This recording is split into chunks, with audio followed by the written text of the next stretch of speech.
Unfortunately, a lot of patients that we see in open heart surgery now are either morbidly obese or have multiple what we call comorbidities, things like diabetes or chronic obstructive lung disease, morbid obesity, and all these things tend to put extra strain on the sternal closure. People who have a lot of respiratory distress after surgery put a lot of stress on this, so it's much like walking on a broken bone. If you don't have the sternum very tightly and very rigidly fixed, then that sternum can loosen. Once that sternum loosens, then that allows for infection to get into the breastbone and into the area around the heart, which produces another set of very serious complications.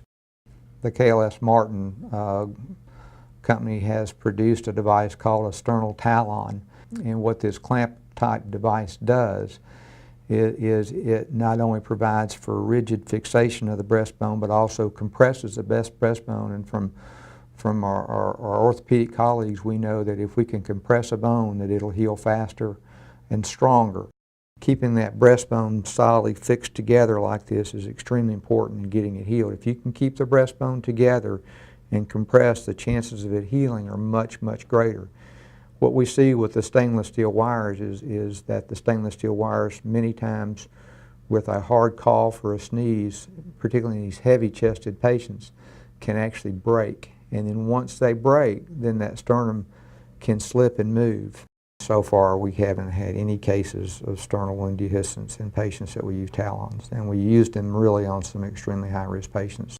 If you look at the cost of a sternal wound infection or a sternal wound dehiscence, that cost is probably estimated to be between $70,000 and $100,000 per patient.